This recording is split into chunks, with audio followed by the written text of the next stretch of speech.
নমস্কাৰ ছাত্ৰ-ছাত্ৰীসকল বিকাশ এডুকেশ্যন চেনেলৰ সকলোকে আকৌ পুনৰ স্বাগতম জনাইছোঁ। আজি এই ভিডিঅ'তে আমি আলোচনা কৰিম যে শংকৰদেৱ জাতীয় বিদ্যালয় অসমীয়াৰ পাঠ নং 18 বিজ্ঞানী ডক্টৰ ৰোহিণীকান্ত বৰুৱা। ইয়াৰ আজি প্ৰশ্ন উত্তৰখিনি আলোচনা কৰিম। তেনেহ'লে ভিডিঅ'টো স্কিপ নকৰাকৈ শেষলৈকে চাই থাকক।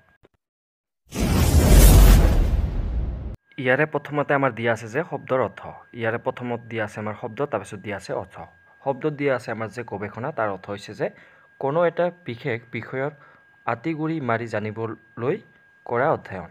তাৰপিছত দিয়া আছে যে বৌদ্ধিক, এইটো তাৰ অৰ্থ হৈছে যে পঢ়া শুনাৰ মাজেৰে লাভ কৰা জ্ঞান সম্পৰ্কীয়। তাৰপিছত দিয়া আছে যে ষ্টাৰ মাৰ্ক, তাৰ অৰ্থ হৈছে যে শিক্ষান্ত পৰীক্ষাত মুঠতে শতকৰা 75 নম্বৰ লাভ কৰিলে ষ্টাৰ মাৰ্ক পোৱা বুলি কোৱা হয়। তাৰপিছত দিয়া আছে যে জলপানী, তাৰ অৰ্থ হৈছে যে পঢ়া শুনাৰ খৰচৰ বাবে পোৱা আৰ্থিক সাহায্য। তাৰপিছত দিয়া আছে আমাৰ লেটাৰ মাৰ্ক, এইটো তাৰ অৰ্থ হৈছে যে শিক্ষান্ত পৰীক্ষাত কোনো এটা বিষয়ত শতকৰা 60 নম্বৰ পালে বিষয়টোত লেটাৰ মাৰ্ক পোৱা বুলি কোৱা হয়। তাৰপিছত শব্দত দিয়া আছে যে অনাৰ্ছ শ্ৰেণী, তাৰ অৰ্থ হৈছে যে কলেজত কোনো এটা বিষয় খৰচি মাৰি পঢ়িবলৈ লোৱা বিশেষ শ্ৰেণীটোক অনাৰ্ছ শ্ৰেণী বুলি কোৱা হৈছিল। এতিয়া এই শ্ৰেণীটোক মেজৰ বা প্ৰধান বুলি কোৱা হয়। তাৰপিছত দিয়া আছে যে প্ৰশাসনিক সেৱা পৰীক্ষা, তাৰ অৰ্থ হৈছে যে এই পৰীক্ষাত উত্তীৰ্ণ হ'লে উচ্চ পদস্থ চৰকাৰী বিষয়ৰূপে নিযুক্তি পাব পাৰি। তাৰপিছত দিয়া আছে আমাৰ বিপাকীয় ক্ৰিয়া, তাৰ অৰ্থ হৈছে যে জীৱদেহত ঘটি থকা জৈৱ ৰাসায়নিক পৰিৱৰ্তনবোৰ। তাৰপিছত দিয়া আছে যে জীৱৰ সায়ন, তাৰ অৰ্থ হৈছে যে জীৱদেহত ঘটা ৰাসায়নিক পৰিৱৰ্তনবোৰৰ সম্বন্ধে অধ্যয়ন কৰা বিষয়টো। তাৰপিছত আমাৰ 2 নম্বৰ প্ৰশ্নটো দিয়া আছে যে ডক্টৰ ৰোহিণীকান্ত বৰুৱা কোন আছিল? ইয়াৰ উত্তৰটো এনেকৈ লিখিব লাগিব যে ডক্টৰ ৰোহিণীকান্ত বৰুৱা আছিল অসমৰ এগৰাকী খ্যাতনামা ৰসায়ন বিজ্ঞানী, শিক্ষাবিদ আৰু সাহিত্যিক। তাৰপিছত 3 নম্বৰ প্ৰশ্নটো দিয়া আছে যে ডক্টৰ ৰোহিণীকান্ত বৰুৱাৰ গৱেষণাৰ বিষয় কি আছিল? তেওঁ বিদেশৰ কোন বিশ্ববিদ্যালয়ত গৱেষণা কৰিছিল? ইয়াৰ উত্তৰটো এনেকৈ লিখিব লাগিব যে ডক্টৰ ৰোহিণীকান্ত বৰুৱাৰ গৱেষণা বিষয় আছিল ভিটামিন এ আৰু মানৱ দেহৰ বিপাকীয় ক্ৰিয়াৰ ওপৰত ইয়াৰ প্ৰভাৱ। তেওঁ ইংলেণ্ডৰ লিভাৰপুল বিশ্ববিদ্যালয়ত গৱেষণা কৰিছিল। এনেকৈ লিখিলে হৈ যাব। তাৰপিছত 4 নম্বৰটো দিয়া আছে যে প্ৰশ্নটো ভিটামিন এ কোন কোন খাদ্যত থাকে? এই ভিটামিনৰ অভাৱত মানুহৰ কি কি ৰোগ হ'ব পাৰে? ইয়াৰ উত্তৰটো লিখিব লাগিব যে কণী, গাখীৰ, কড মাছৰ যকৃত আদিত ভিটামিন এ থাকে। এই ভিটামিনৰ অভাৱত মানুহ কুকৰিকণা হয়। মানুহৰ চকু আৰু ছালৰ বেমাৰ হয়। এনেকৈ বাইখিনি লিখিলে হৈ যাব। তাৰপিছত প্ৰশ্নটো দিয়া আছে যে 5 নম্বৰ প্ৰশ্নটো যে কেৰাটিন কি আৰু ই ক'ত থাকে? কেৰাটিনে আমাৰ স্বাস্থ্য ৰক্ষাত কিদৰে সহায় কৰে? ইয়াৰ উত্তৰটো এনেকৈ লিখিব লাগিব যে কেৰাটিন এবিধ পদাৰ্থ, ই গাজৰ, অমিতা আদি পাচলিত থাকে। কেৰাটিনে আমাৰ শৰীৰৰ বিপাকীয় ক্ৰিয়াত ভিটামিন এ উৎপন্ন কৰে। এইখিনি লিখিলে হৈ যাব। তাৰপিছত প্ৰশ্নটো দিয়া আছে যে 6 নম্বৰ প্ৰশ্নটো যে ডক্টৰ ৰোহিণীকান্ত বৰুৱাই ৰচনা কৰা 2খন পুথিৰ নাম লিখা। ইয়াৰ উত্তৰটো লিখিম যে ডক্টৰ ৰোহিণীকান্ত বৰুৱাই ৰচনা কৰা 2খন পুথি হ'ল বিজ্ঞানৰ সাধু আৰু পৰম ক্ষুধা। এই 2খনৰ নাম লিখি দিলে হৈ যাব। 7 নম্বৰ প্ৰশ্নটো দি আছে যে ডক্টৰ ৰোহিণীকান্ত বৰুৱাৰ ছদ্মনাম কি আছিল আৰু তেওঁ কোন কোন আলোচনীত লিখিছিল? ইয়াৰ উত্তৰটো লিখিম যে ডক্টৰ ৰোহিণীকান্ত বৰুৱাৰ ছদ্মনাম আছিল লাজুকুৰীয়া। তেওঁ আহ্বান আৰু অকণ আলোচনীত লিখিছিল। এনেকৈ লিখিলে হৈ যাব। তাৰপিছত প্ৰশ্নখিনি দিয়া আছে যে 8 নম্বৰৰ প্ৰশ্নটো যে আবাহন আলোচনীখনৰ প্ৰকাশৰ চন আৰু প্ৰতিষ্ঠাপক সম্পাদক নাম লিখা। ইয়াৰ উত্তৰটো লিখিম এনেকৈ যে আবাহন আলোচনীখনৰ প্ৰকাশ হৈছিল 1929 চনৰ পৰা।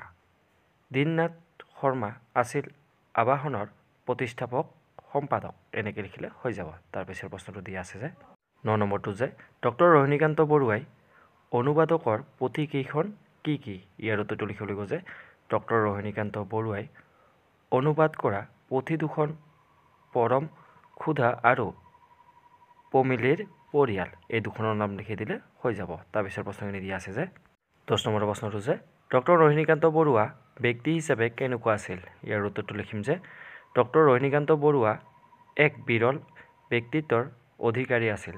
তেওঁৰ মুখত সকলো সময়তে বিৰিঙি থকা হাঁহিটোৱে আৰ্ট আৰু হতাশাত ভগাজনৰ মনত আশাৰ সঞ্চাৰ কৰিছিল।